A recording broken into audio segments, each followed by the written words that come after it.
Bem-vindo, jovem aprendiz, ao canal Prova de Matemática, um canal que te leva do ensino fundamental ao sucesso profissional. Meu nome é Tiago Pascoal, sou professor de matemática e venho aqui hoje para ensinar vocês um pouco mais sobre o Dia da Matemática, o dia em que é comemorado o nascimento do célebre matemático Malba-Tahan. Mas antes, roda a vinheta!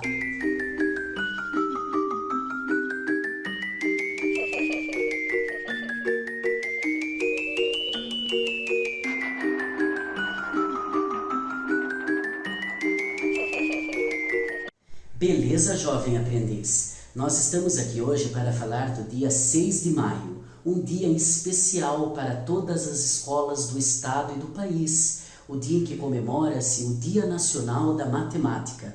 É comemorado nesse dia pelo nascimento do grande e célebre matemático Júlio César de Mello e Souza, mais conhecido pelo pseudônimo de Malba-Tahan.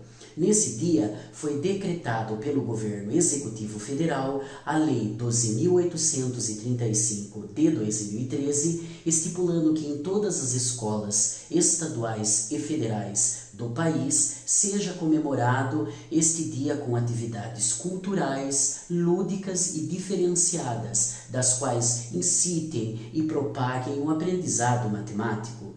Malba-Tahan foi autor de mais de 15 livros, dentre os quais o mais famoso, conhecido nacionalmente e internacionalmente, O Homem que Calculava. Nesse livro, o próprio Malba-Tahan interpreta Berenice Samir, um calculista árabe muito inteligente que desafia todas as situações, propondo desafios matemáticos instigantes e desafiadores a todos os árabes, mais de 34 capítulos e glossário, levando o leitor a uma aprendizagem significativa dos contextos matemáticos, oriundos de uma época em que as mais diversas atividades eram relacionadas ao cálculo. Não existiam aparelhos tecnológicos, não existia o computador, o celular. As pessoas tinham um raciocínio mais rápido, um raciocínio lógico-dedutivo.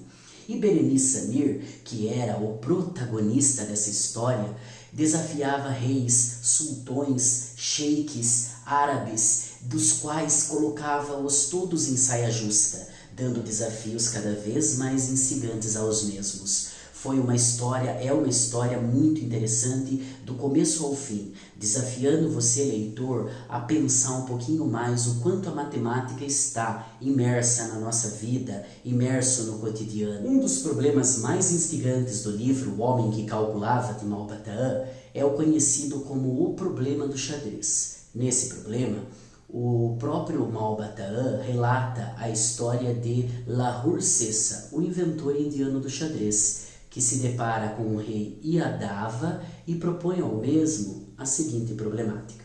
Tem um tabuleiro de xadrez, nesse tabuleiro de xadrez de 8 por 8, tem os 64 casas, e na primeira casa o rei teria que colocar 1 grão de trigo. Na segunda casa, o dobro da anterior, ou seja, 2 grãos de trigo. Na terceira casa, o rei teria que colocar 4 grãos de trigo, e assim por diante até a 64ª casa. Nessa proposta, o rei tinha que ser desafiado para que ele conseguisse resolver essa problemática, e se ele não conseguisse, ele iria dar essa quantidade de trigo ao próprio Lahur Sessa, que era o desafiante. No caso, o rei falou, tudo bem, eu aceito. Em troca, Lahur Sessa propôs a ele toda a quantidade de trigo que desse na 64ª casa. Então foi aí que o próprio rei Yadava, assim astuto, inteligente e sabichão, aceitou o desafio. Então o rei colocaria 1 grão de trigo na primeira casa, 2 grãos de trigo na segunda casa, 4 na terceira e assim sucessivamente, ficando com a sequência dos números da base 2, da potência de 2, né? A sequência lógica 2 elevado ao quadrado, 4.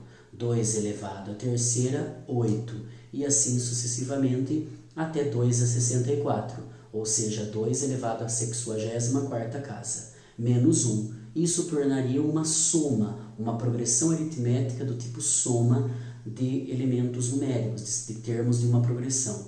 No ideal, essa conta seria feita somando número a número, e nós chegaríamos ao incrível número como resultado, né, dessa proposta em que Lahur Sessa propôs ao rei Yadava, de número de grãos de trigo exatos 18 quintilhões 446 quatrilhões 774 trilhões 73 bilhões 709 milhões 551.615 grãos de trigo, ou seja, um número absurdo que nem em inúmeras gerações ele conseguiria ter, mesmo que plantasse de sul a norte, de norte a sul, e colhesse esses grãos em várias lavouras, ele não conseguiria essa quantidade de grãos de trigo para entregar para Lahur Sessa. Então, esse rei foi intimado perante o público de forma a dar publicidade ao fato pelo próprio Lahur Sessa, em que perdeu toda a sua fortuna, seu castelo, suas terras, seus escravos, tendo que ser obrigado a entregar para o calculista todos os seus bens. Uma das curiosidades também que o próprio Lahur Sessa deixa, né, na questão do próprio livro, né, o próprio Mahobhata coloca, é o desafio de colocar toda essa quantidade incomensurável de grãos de trigo. Se imaginássemos um grande cubo, né, o cubo, para quem não sabe, aquele hexaedro, né, o dado, repleto de grãos de trigo, e até o topo, esse cubo imaginário, é lógico, teria que ter aproximadamente 9.000 metros de aresta. O que significa isso? Mais de 9 quilômetros de aresta. Seria um cubo maior que o Everest, que tem 8.848 metros a nível do mar. Seria um cubo extraordinariamente grande. Então isso já leva e presume-se a ideia da grande quantidade de trigo, de grãos de trigo, que o próprio Lahur Sessa ganharia então do rei Yadava, levando ele a uma situação bastante complicada. Essa é um pouco da história em que narra Mahobhata nesse livro curioso, instigante e estimulante para você, jovem aprendiz, estimular ainda mais o seu aprendizado. A leitura leva você ao topo, e é ao topo que a gente pretende levá-lo. Eu agradeço muito a sua compreensão e paciência, e fica a dica aí desse livro maravilhoso chamado O Homem que Calculava, para a sua leitura nesta semana que marca o Dia da Matemática. Eu agradeço e aproveito o momento para pedir para que você, jovem aprendiz, deixe aquele like, compartilhe essa ideia, e eu agradeço muito. Fiquem com Deus, que Deus os abençoe muito. Grande abraço.